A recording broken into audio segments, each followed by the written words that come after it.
Camille, can you show my video? How are you? I'm doing well. How about yourself? About to get you some video access now. Okay. So you should be able to do it.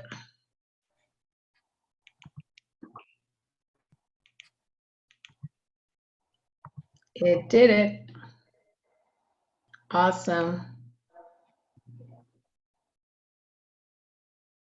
So now I'm trying to maximize my screen. They're waiting. Hello. Hi, how you doing? Good. Oh, I see. Hey, Brother Crump. Hey, how you doing, Sarah? I'm good, and you? Yes, he's on. Thank you, Chris. Okay. All right. So, to take it from there, then I've got to get them off for 6:15 hit, 6:15 Eastern hit. We'll see you then, okay? Okay, got it. Thank you. Thank you. Good How to you doing, see you. Sarah, today? I'm good. How are you doing? I'm busy. I know. I'm a little busy. I know. Listen, Chris said you're going to be on CNN at what, 6? At 6 and 10 o'clock tonight, East Coast, both times. Wow. Wow. Well, we're praying for you. I know it's a lot going on out there. They're killing our children. And so Yeah. we got to fight. Lord knows we got to fight. How y'all doing out in LA? I haven't We're been. hanging in there. Hanging in there. Doing the same thing. Just hanging in there. Since the pandemic, I've been kind of afraid to travel too much on planes. And you should. When were you last in LA? Not since the pandemic. I mean, Yeah. at least Yeah. 6 months now. Yeah. I have an office out there. I haven't been or anything. Yeah. Well, you don't need to. You got to take it easy. We got to be safe. And we will be able to get on planes eventually, but now is not the time. Yes, ma'am. Have y'all started back college? Today is our first day. Today is the first day of the fall semester. We have terms in spring and winter and fall and summer. We are year round, but we started our first day today. So far, so good. Things went well. I think unfortunately. really quickly, Thelma. Do you want me to move the panelists over now, or do you want me to wait? What time is it, Camille? 1:55. I mean, just wait until after the first portion. Go ahead and move the panelists over. Yes. Okay. Now, Thelma, are you going to be doing the questions, or who will be doing the questions? Okay, yes. good. I'm going to moderate. Yes. Okay. And I've been so busy. I haven't had a chance to review. I'm going to be talking as Ben Crump that you see on television and fighting for our people. Well, that's what we want you to do. Exactly. Okay. Want you to do that. I told you from the beginning, we just want you to have a conversation. That's what we want to do. I'm waiting on our president to come on so I can formally introduce her before we get started. But I do see there are some other panelists. If you, Dr. Barry, Naima, if you all would unmute, show your video, I'll do an introduction quickly.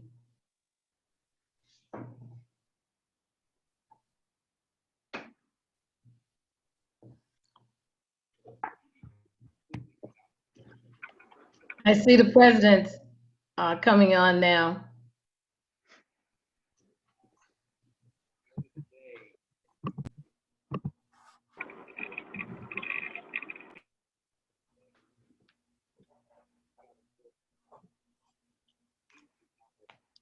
Good afternoon, Dr. Day. Good afternoon, Dr. Gallagher. I want to formally introduce you to Attorney Benjamin Crump, who is very special to me. He is my fraternity brother. We are bond together and greet them. And I'm just excited and delighted that he accepted our invitation to be here today.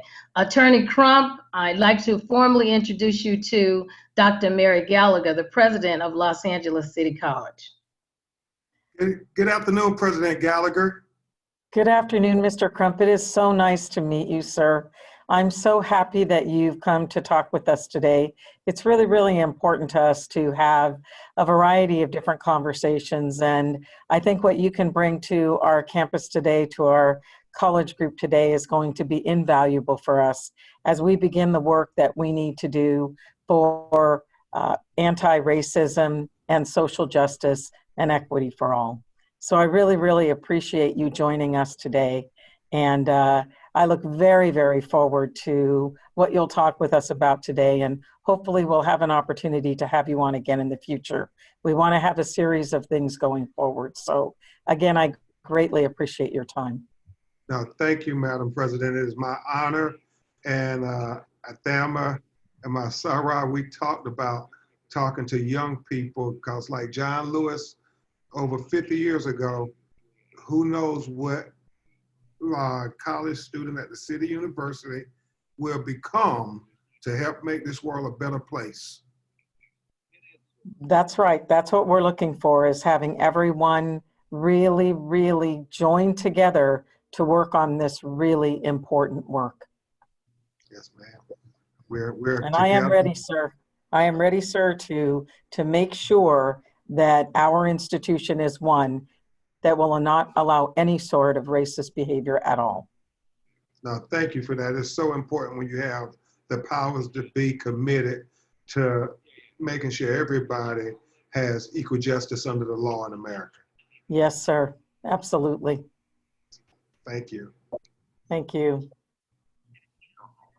We have about 2 more minutes, and I want to take the opportunity to introduce you to the capable assistants who are helping us today. We couldn't do the town hall meetings without Lillian Johnson, who is the executive assistant to the president, and Camille Duncan, who will serve as our Zoom hostess today. And we also have panelists on. I see Dr. Nairi Berry and Naima Payne, who is the Staff and Organizational Development Coordinator.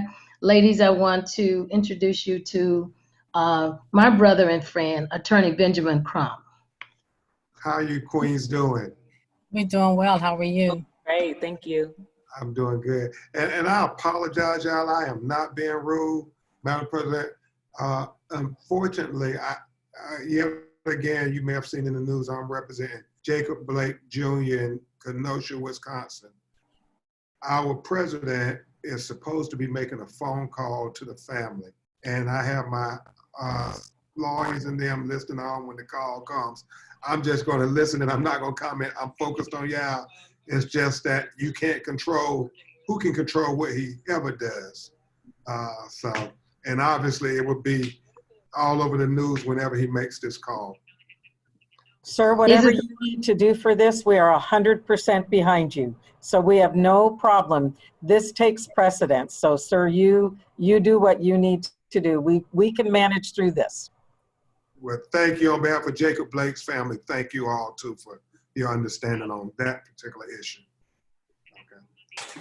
And I just want to let everyone know, let the panelists know, and we also have one other panelist who just joined us, and that's David Ford. David is one of our LA City College Foundation board members, and he's also our community partner with Southern California Edison. David, meet Attorney Crump. Well, it's a pleasure to meet you. You're doing a remarkable amount of work in advocacy that's much needed for our community. These senseless killings of African-American males across this country is just totally unbelievable, totally unbelievable. And I'm just delighted to be part of this panel, this lustrous panel, and have this conversation with you. Certainly look forward to the discussion. Thank you, sir, for the kind words, and I look forward to learning from you all as well. And we're all in this struggle together. Okay, I think we're ready to get started. Okay.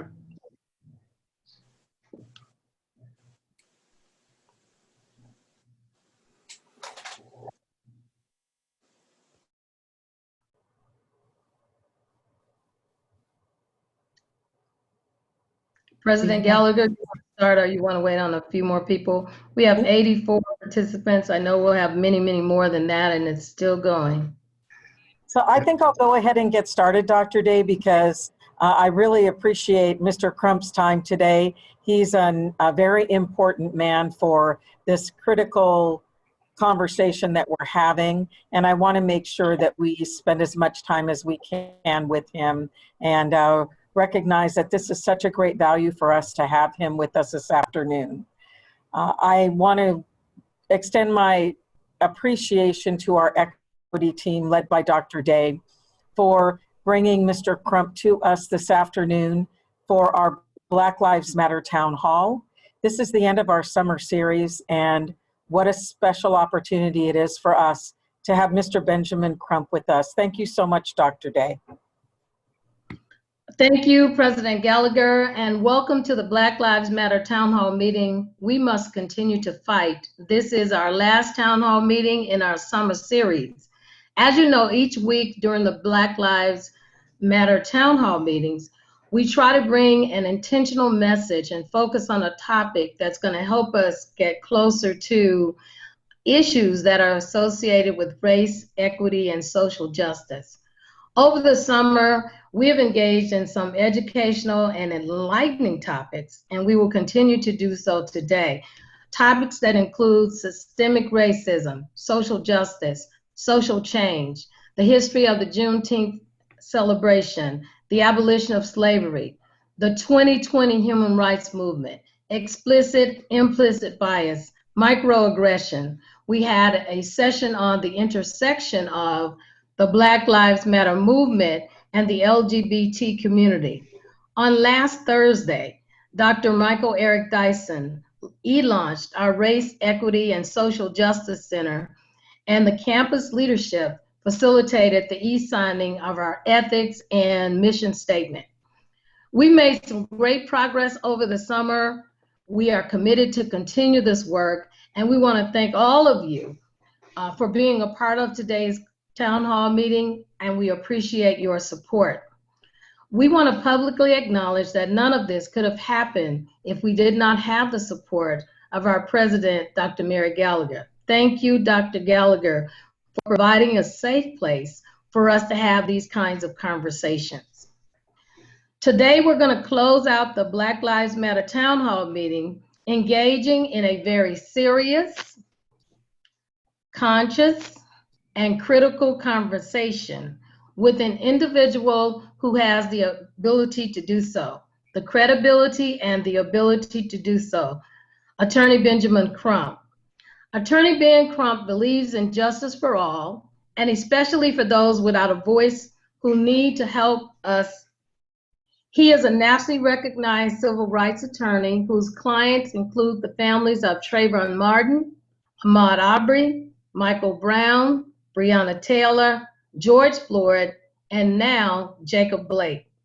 He is the former president of the National Bar Association and founder of the Ben Crump Law Firm. Attorney Crump's 2019 book, Open Season, Legalized Genocide of Colored People, examines several ways in which African Americans are used as target practice and offers a systematic plan on how we can begin to change this course of action. It's a must read.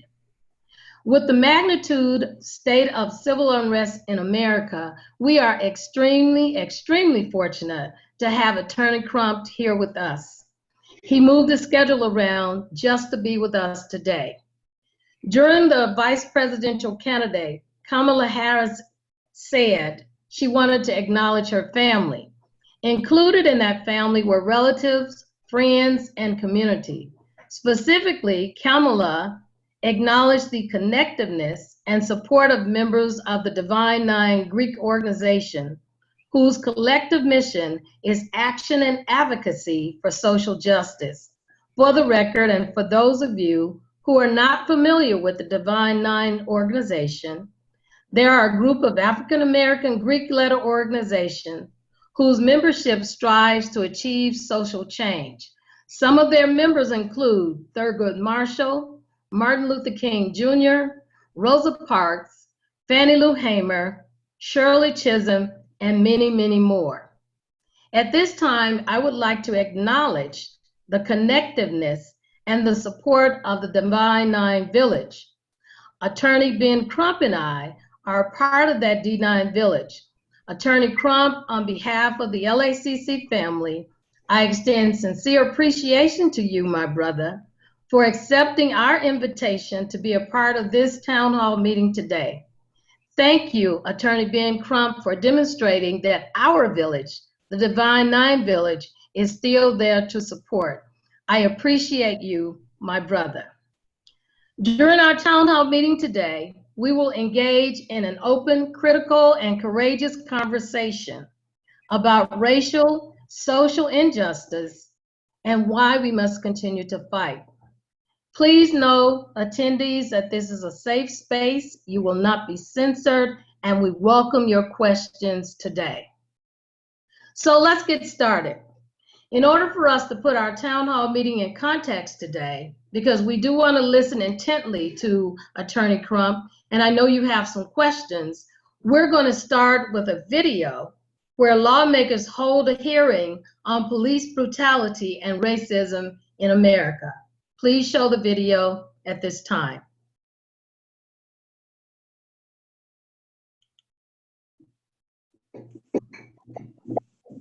We begin this hour on Capitol Hill, where lawmakers are holding a hearing on police brutality and racism in America.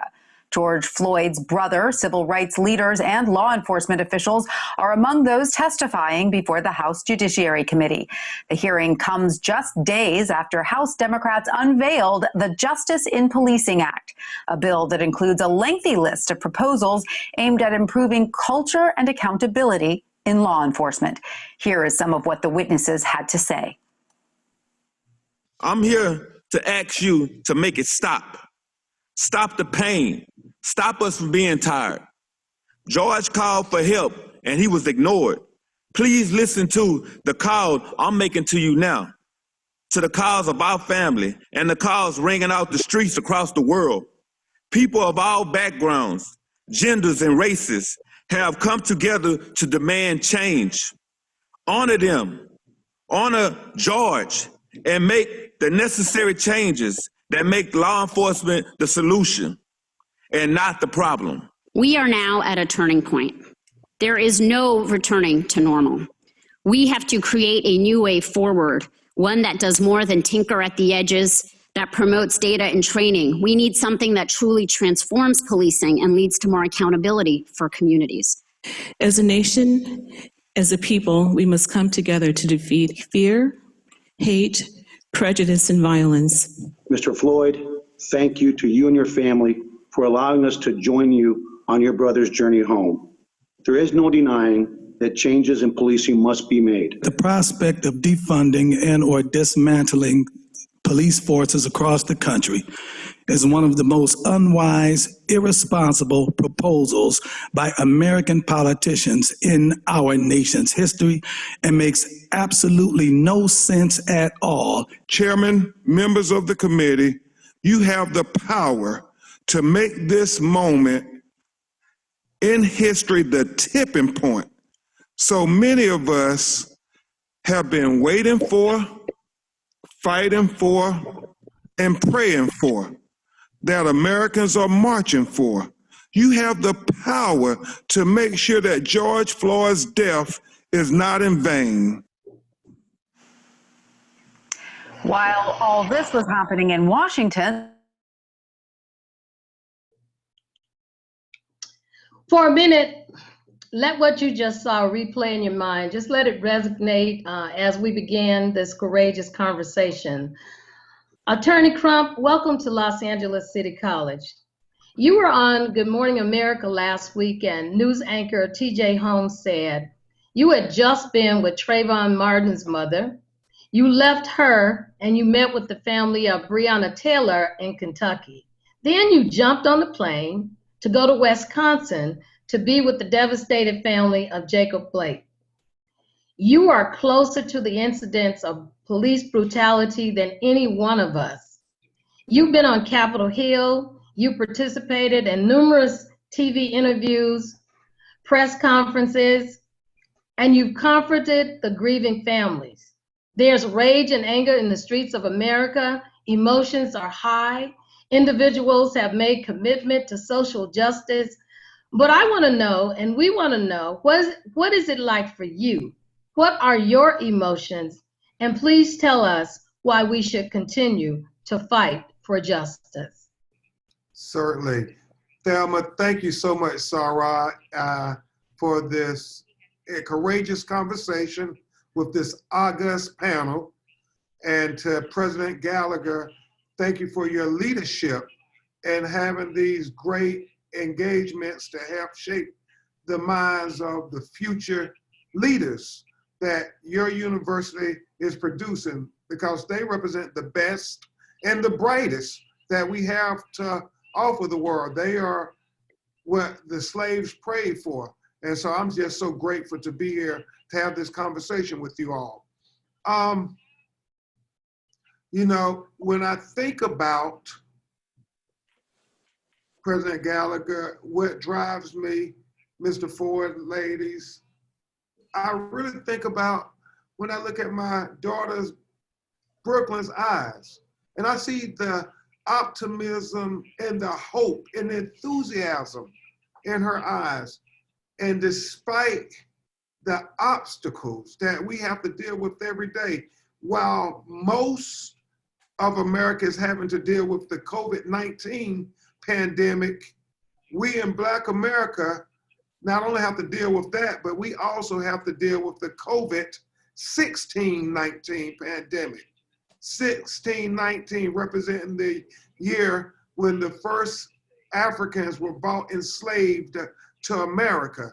And from that day, over the next 401 years, we have been dealing with systematic racism and oppression.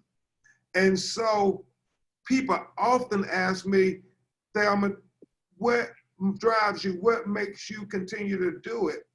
And I literally think about my daughter, as I said, and then I think about what I learned in first year law school. They teach us all the time in first year law school. I mean, they indoctrinate it into your mind over and over. Precedents, precedents, precedents. It's all about precedents. You gotta base whatever rulings you make for the future on precedents. Now, I don't necessarily agree with that, Thelma, because if you hold that true, then us Black people on this call, we would still be slaves, because the precedents in America of the United States Supreme Court was that we was chattel property and that we were 3/5 of a human being. But I do appreciate when they say by studying precedents, it is a good indicator what is likely to happen for the future. And so when I think about the precedents of our people, of Black people, I think about how our people were able to overcome slavery, how we were able to overcome the Middle Passage, how we were able to overcome the Dred Scott decision that said that there were no rights that a Black man had that a white man was bound to respect, how we were able to overcome separate but equal, how we were able to overcome Plessy v. Ferguson, how we were able to overcome Reconstruction, how we were able to overcome Jim Crow, how we were able to overcome segregation. And that tells me, based on the precedents of our forefathers and our ancestors, that no matter what they throw at us today, we're gonna be able to overcome it. And that's what keeps me going, because I know precedence is on our side and our children will win this battle. Can you tell us how the family of Jacob Blake is doing? I know you are now waiting on the President of the United States to make comments, or can you tell us about the family of? Yes, ma'am. You know what I mean. Yes, ma'am, Miss Day. Obviously, you know, this is just tragic, you know, coming in the aftermath of George Floyd, Breonna Taylor, Ahmaud Arbery, and a dozen or more names that you all don't know who've been killed during this pandemic in unbelievable ways. We did see the brutal, excessive use of force on Jacob Blake Jr., a 29-year-old Black man in Kenosha, Wisconsin, who was scrapping his 3-year-old into the car. His 5-year-old and 8-year-old was already in the back seat. The police confronted him, and we see on the video, he never threatens the police in any way by how he's walking away from them. He never verbally threatens them.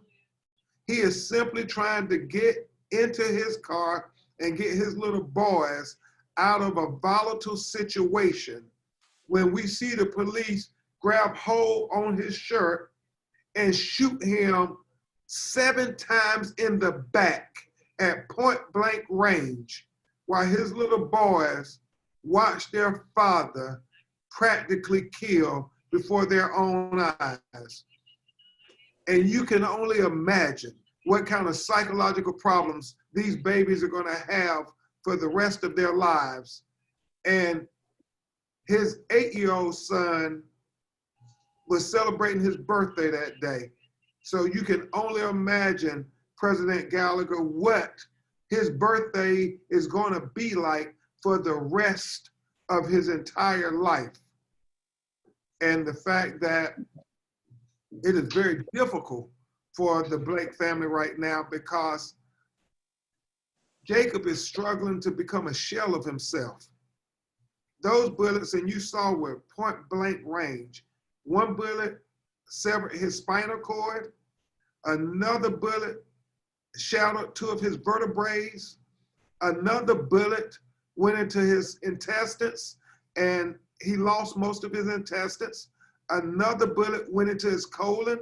He lost his colon. Another bullet went into his arm, and 2 bullets left holes in his stomach. He has no control of his bowels. He has no control of his male organs. The doctors have said that it would be a complete miracle if he ever walks again. And so when you think about this excessive, brutal use of force,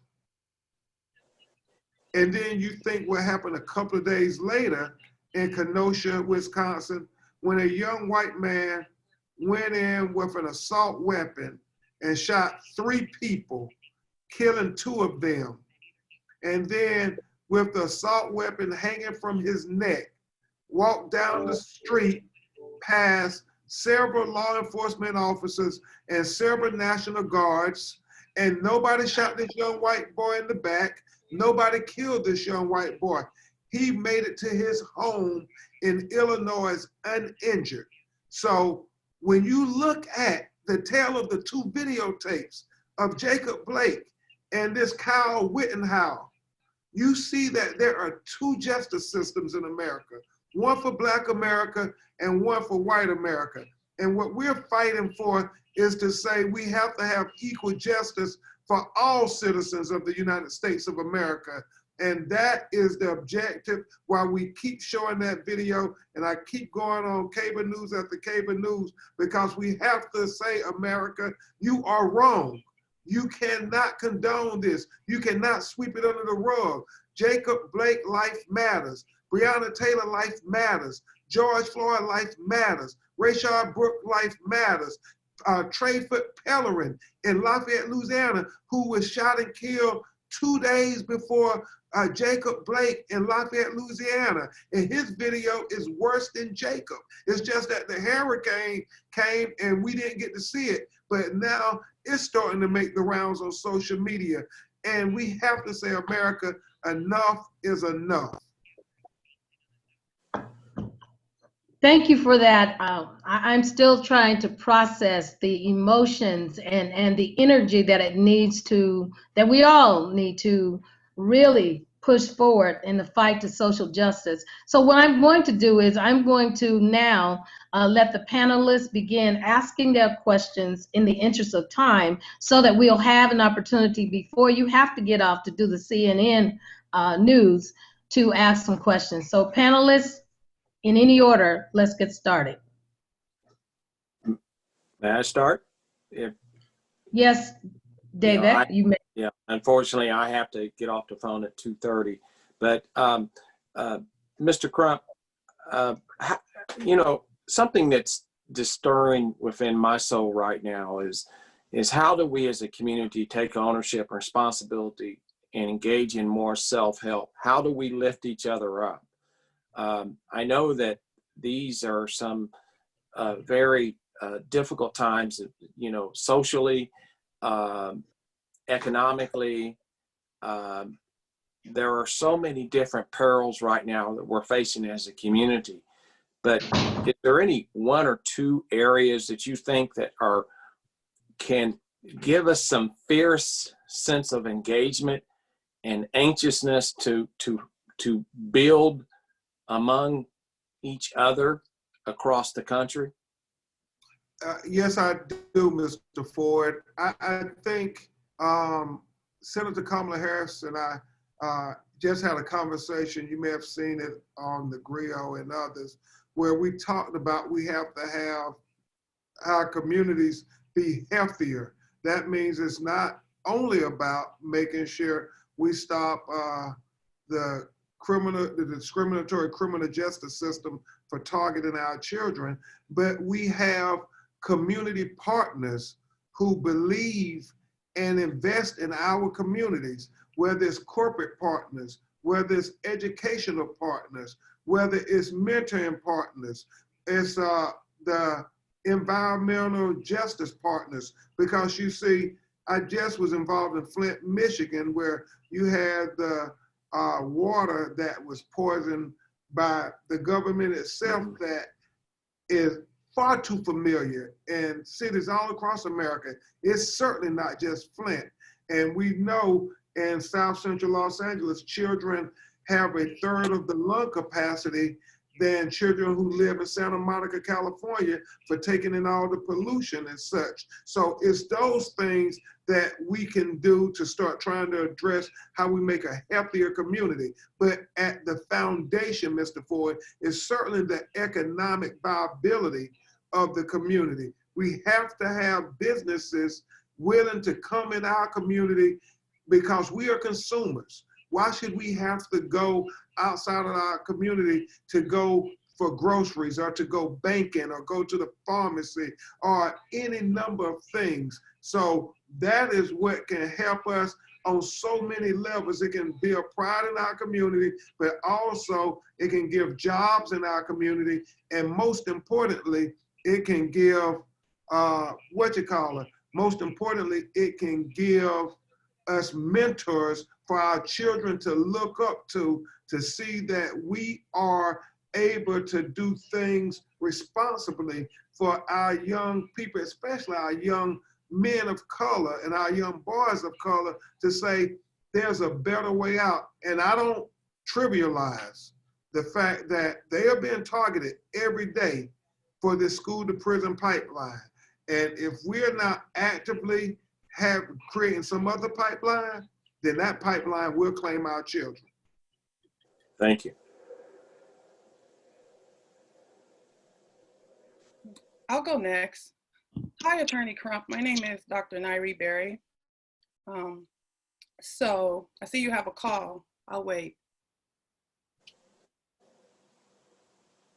I'm sorry, I think this is President Trump.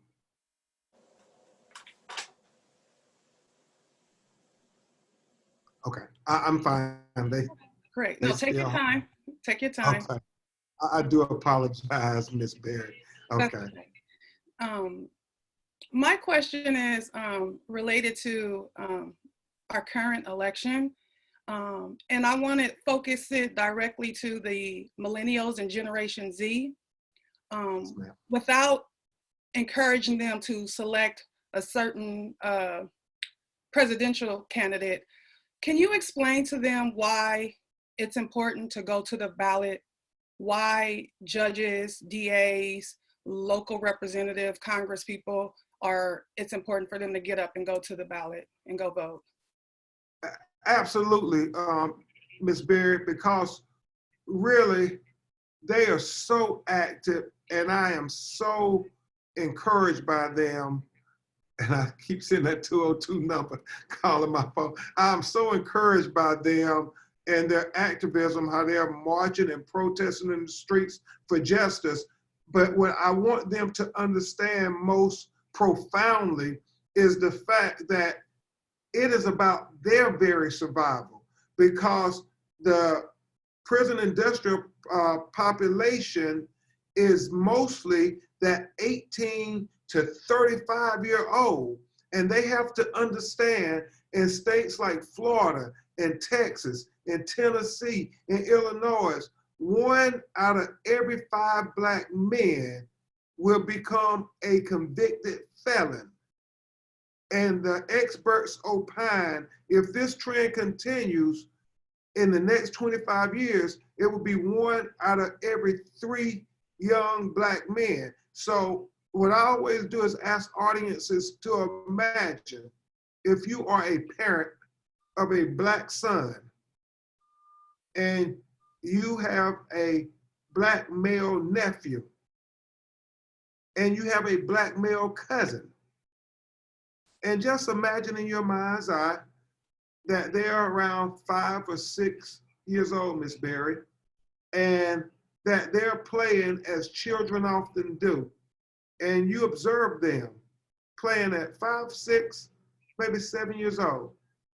And you sit there and you observe them for a few minutes and try to figure out which one of your young relatives with your blood running through their veins in the next 10 to 20 years are going to be labeled as a convicted felon and live a permanent life as an underclass citizen in American society. And that's when it hits home that I have to go vote, not just for who's running for president, but it's equally, if not more important, to vote for who is going to be that district attorney who is going to determine who in the community is going to be prosecuted and who's not going to be prosecuted. Who is going to be that mayor who elects the police department to say that we're not going to over-police communities of color? Who's going to be that school superintendent who's going to say, no, we're not going to try to marginalize all the poor children of color and put them on the school to prison pipeline? Well, who is it going to be? It's going to be those young people who come out and vote, because in those local elections, the margins are so small as to who are going to be controlling your local communities. And they really have the power. And so that's what we have to tell the young people. And I'm so proud, because in all these high profile police shooting neighborhoods, what has been happening is that if the prosecutors don't do their job, like in St. Louis, in Ferguson and Mike Brown, they vote them out and they elect young Black prosecutors. Kim Fox in Chicago, after Laquan McDonough became the first Black woman in Chicago, Cook County to be DA. Trayvon Martin's aftermath.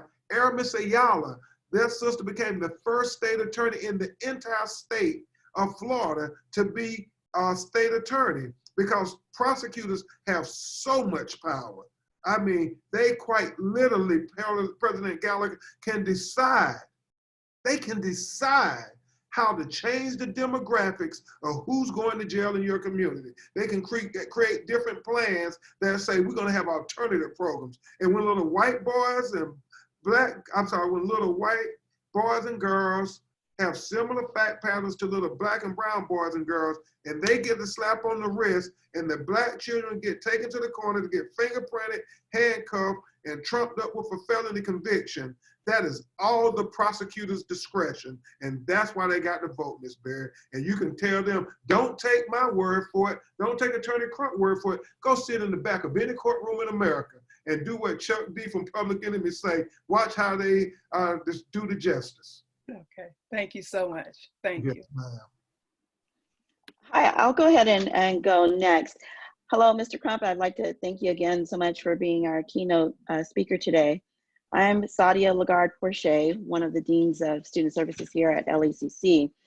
And my question for you is, what do you think is the road less traveled at this point in terms of achieving the eradication of anti-Black racism in our institutions across our country, particularly in K-12 educational institutions? I'm sorry, Ms. Porsche, can you repeat the question? Surely. What do you think is the road less traveled in terms of solutions at this point for achieving the eradication of anti-Black racism in our institutions, particularly in educational institutions, K through 16, kindergarten through college? And you said, what is the what? What do you think we haven't addressed yet? What solutions aren't out there yet? So the road less traveled. Okay, and I will apologize profusely for asking your question 3 times. That's okay. That Vice President Biden's office was literally texting me talking about Kenosha as we speak. And, I think with our K through 12 education, Thurgood Marshall is my personal hero. And I do think Brown versus the Board of Education really still is the fundamental guiding principle of having equal education. The fact that if we are not going to give the economic resources to schools in the inner city, it is still a form of segregation. If we're going to allow all these charter schools and all these resources to go to certain zip codes and not give them to zip codes who are the most vulnerable, we lose, because we have classrooms that are too large. We have teachers who are overworked. We have teachers who don't have the necessary equipment and technology to keep up with a rapidly advancing world. And therefore, we have our children even behind. In my book, Ms. Porsche, I talk about, and we saw this with COVID-19 pandemic, just in a profound way, the fact that most times we didn't have high-speed internet in our neighborhoods, because under this current administration, they allow for the broadband telecommunication companies to not be required to put in broadband foundations in certain neighborhoods like they did in the more affluent neighborhoods, because the businesses said, well, these people aren't buying high-speed internet and so forth like they are doing out in other zip codes, so why should we have to go put in the infrastructure? And so they made fundamental business decisions that said little Billy and little Becky, who lived in affluent communities, they could do their homework on their laptops and they can get the answers in 2 seconds. Whereas little Leroy and people in our community, it took us a minute, sometimes 2 minutes, while the computer kept spinning because we didn't have the high-speed internet. And so that is akin to when you say, Black people, you all can't read, because we don't want it to be an even playing field. And you see that going on even now, especially with COVID, when people are now having to do schooling virtually. Well, a lot of poor people and minorities did not have laptops for the children to be able to do the virtual stuff. And even when the schools tried to say, we're going to give each home a laptop, well, that was a great start. But what if you had 3 children, 4 children in the home, 1 laptop, and they all were supposed to be in class at the same time. And so that digital divide and that economic gap keeps getting bigger and bigger unless we start taking the tax revenue that was intended back in Brown versus Boyd to say it's for equal education for everybody. They have now did what I call the intellectual justification of discrimination. And Detroit is the best example of that. They don't put any of the money into inner city Detroit, and then it all go out to the suburbs, and you watch the schools fail over and over. I hope that answered some of your question. And again, I apologize. My phone is blowing up. No worries. Thank you so much. I don't know what President Trump said or what. Okay. Hi, Mr. Crump. My name is Naima Payne. Thank you for taking time today. In light of all of this social unrest, you know, our students are still responsible of coming to school, maintaining a hopeful attitude. What message would you provide to our students today? You know, I would tell young people, be encouraged because they are the bright spot. I think about the passing of our recent hero, John Lewis, Good Trouble, because John Lewis was Black Lives Matter before there was a such thing called Black Lives Matter when you really think about it. I mean, he was a 18, 19-year-old kid out there marching, leading the Student Nonviolent Coordinating Committee under Ella Baker's direction. And, you know, he was what they called a troublemaker. I mean, the way we talk about the young people with Black Lives Matter today, that's what they called John Lewis and Martin Luther King and them. And you see how John Lewis evolved to become one of the greatest statesmen the United States of America has ever known, how he became the conscience of the United States Congress. So what I say to the young people is please keep doing what you're doing because they are not jaded enough where they're giving up on making it a better world. They still believe that we can have a more just society, one where, you know, George Floyd has the opportunity to breathe, one where Breonna Taylor has the opportunity to sleep in peace, one where Ahmaud Arbery has the opportunity to run free, you know, one where Jacob Blake has the opportunity to enjoy his 8-year-old son's birthday without being shot 7 times in the back by the people who are supposed to protect and serve him. Just, they still believe that, you know, all our children deserve the equal opportunity at life and liberty and the pursuit of happiness. And so keep marching, keep protesting, and whatever they do, please, please continue to refuse to remain silent and never ever become a well-behaved victim. Because if you become a well-behaved victim, that's what you will be your entire life, a victim. So here's my question. In order for us to make real social change, social justice, the leadership in Washington, D.C. has to change. Let's talk about the upcoming presidential election. Do you think that white America will be sympathetic to what needs to happen and vote in Biden and Harris as leaders, as our next leaders for this country?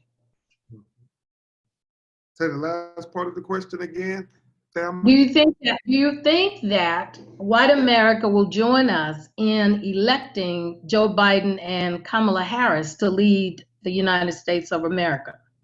You know, I believe they will, but it's going to take a tremendous effort on Vice President Biden and Senator Harris's part, because it's going to be a very close election.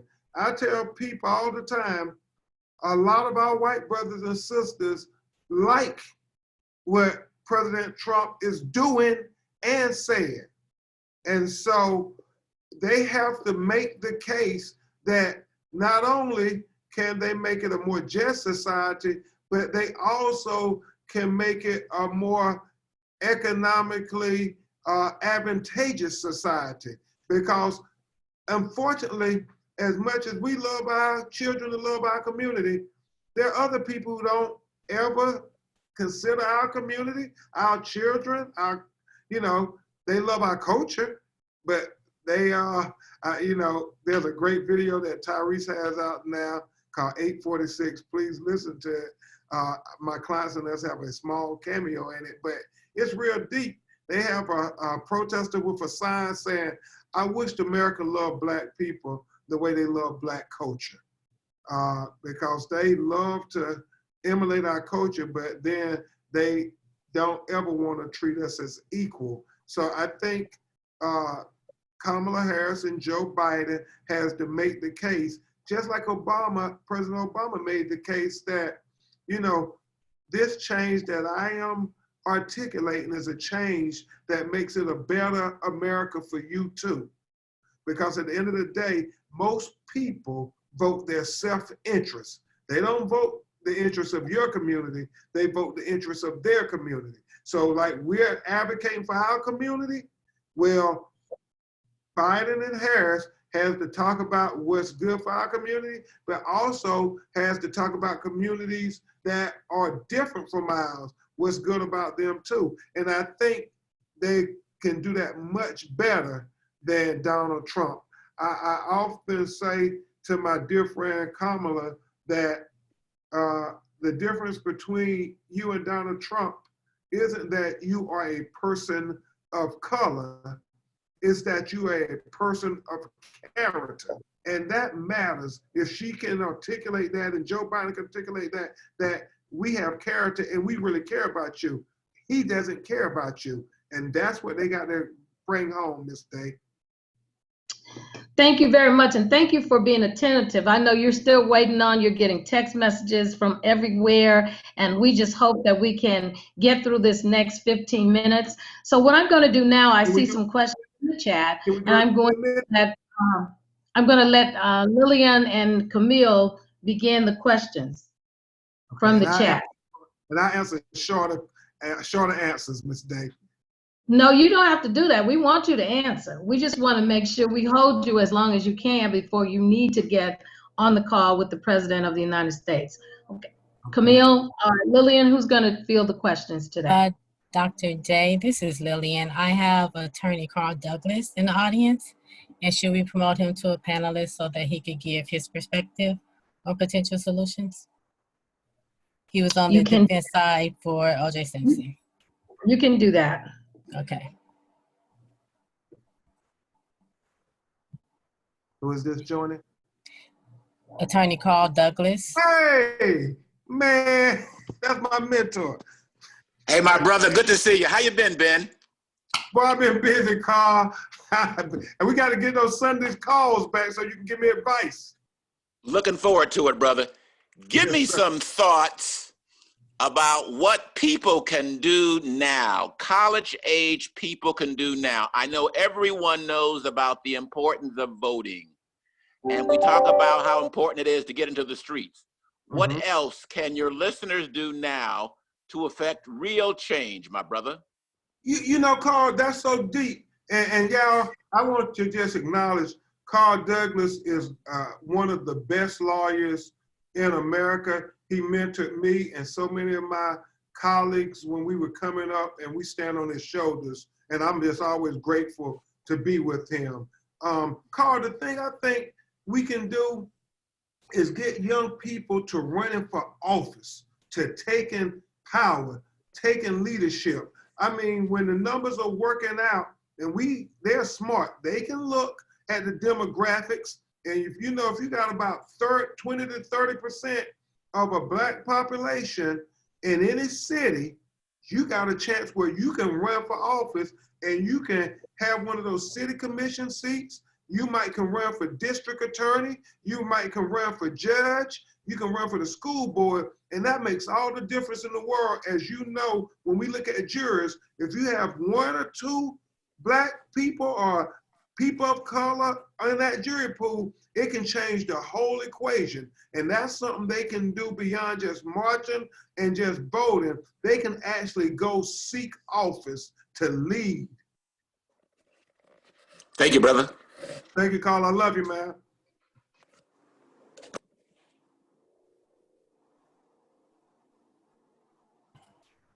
Okay. One of the questions that we have is about reparations, and it asks about, there's like many of them here, that we want the government to sit down with us and start negotiations for reparations. This is what we want, and this is what we are fighting for. Let's see. When is Black America going to ask for our reparations? This is the power we have in our hands. The Democrats and Republicans wants our vote, but what are they bringing to the table to Black America? Well, when should Black people be asking for reparations now? We should be continuing to file lawsuits. I'm involved in one against Harvard University for slave daguerreotypes that are believed to be worth about $100 to $200 million. Some of the earliest known photographs in the world of not only just photographs, but specifically also of these African slaves who were taken naked by this Harvard professor to try to prove the inferiority of Black people based on the size of our buttocks and our lips and all this ridiculous stuff that they said made us more agrarian, more prone to be able to work into the fields, the cotton fields, than white people. But those things there, if we can get those back for the descendants of Renty, that was one of the first forms of reparations ever recovered from the slaves in America. So we have to be innovative and strategic and go after what is rightfully ours. Now, they're not going to give it up forcefully. You got to be very, very strategic. We are using what the precedent set by the Jews in the aftermath of the Holocaust, how they were able to recover their artifacts and their art and their valuables based on illegal and immoral actions by the government. Well, how can you say the Holocaust was any different from slavery? And so that is the basis. So we have to keep making those cases and those arguments, and these young people are brilliant. They will help make those arguments. Okay, here's the next question. After so many years of free labor that has enabled America to be the country that it is, what more do they want from us? We gave them a 400-year head start, and they continue to conspire to systematically deprive us of basic human rights. We need to bring this before the UN Human Rights Council. Yeah, it needs to go before the UN, United Nations Council. What more do they want for us? You know, it's a capitalistic society. I think a capitalist, you know, even when we think about the corporate citizen, as ingenious as it may be, it is all predicated on taking advantage of certain people to the benefit of the capitalists. I mean, the corporation exists only for the profitability of the shareholders. And so they will continue to be able to, try to, how should I say it, dehumanize people just short of slavery to continue to maximize their profits. That's why this prison industrial complex is so prevalent.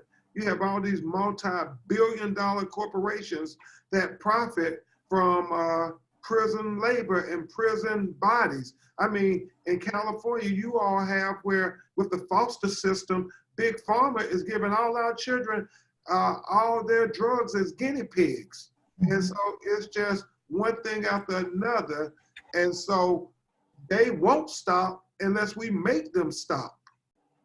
The oppressor never, as Frederick Douglass said, power never concedes without a demand. Okay, thank you. The next question is, recent polls as of last week suggest that support for Black Lives Matter is decreasing. A CNN poll of last week revealed that support was at 52%, down from 64% the previous month. I think that one reason is that violence that sometimes accompanies the protests, and the Trump administration, of course, is trying its best to exploit this by illogically trying to connect all protesters with violence. Sir, in your opinion, what will it take other than an endless string of protests to get the police to begin treating us like human beings? Well, it's going to take great lawyers like Carl Douglas and others around the country to continue to sue them and continue to make them pay millions of dollars to the point of bankruptcy. Today say it's not economically feasible to continue to brutalize Black people or to support this prison industrial complex, because as long as they see it as financially advantageous, there is no disincentive to stop them from doing what they are doing. Furthermore, I think, you know, when you think about what's going on with the violence and so forth, yeah, we have to create our own narratives. Yeah, I do understand a lot of these people who are claiming to be Black Lives Matters are imposters, or they're not Black people. The lady after Rayshard Brooks was killed in Atlanta was a white lady who started the fire in Wendy's. We try to blame that on Black Lives Matter. And then you see in Portland, they try to say that's Black Lives Matter. But those are majority white people over there. But they keep trying to say, oh, it's the Black people that are violent. In Kenosha, Wisconsin, no Black person has shot anybody. Jacob Blake was shot 7 times in the back. Then the young white boy went and shot 3 other young white men and killed them. But those were white men committing the violence. But yet they keep trying to say it is Black people, because this narrative in Trump's America is to make sure divisiveness reigns supreme so he can divide and conquer. And we just have to be smarter than that. Thank you. Here's the next question. They keep moving. Please describe racial inequities in sentencing, clients' treatment, and knowledge of the court processes you may have witnessed in your experience as an attorney. Okay, I'm gonna try to do it real quick because I know that's a heavy loaded question. I write about it in my book, Open Season, The Legalized Genocide of Colored People. You can order it on Amazon or Barnes & Noble, anywhere, and get more detail. But quite simply, Black men make up about 7% of the population in America, but yet we make up almost 50% of the population in most states on death row, almost 50% of the population that are imprisoned. And so what that tells us is either one or two things. Either Black men are some terrible, evil, thuggish, criminal-minded, nefarious human beings, one, or two, this is a racist criminal justice system that discriminatorily targets them. And I think, like Martin Luther King said, that Black people, white people, there's some good amongst the worst of us and some bad amongst the best of us. It's just human beings. And the only way you can get that statistic is they're targeting our people. And that, in my mind, defines the criminal justice system as it currently exists in America. We got next question? Yes, next question is, how can we get Biden-Harris to address the violence and provide realistic solutions to alternate policing? I think it's happening. I think when you look at the George Floyd Justice and Policing Act, it's evolving. One of the things I really want them to do, because I think it's about transparency, transparency plus accountability that's how you get the trust. You got to see what happened, no matter who's wrong, the police or the citizen, they got to be held accountable, and that's when you can trust it. But right now, we just see the only people ever been held accountable for crime and nefarious activities are people of color, but when the police do it, they never are held accountable. So that's the issue. But with that bill, we got to change the protest into policy. That would be a good law. I would want them to add in there that they have a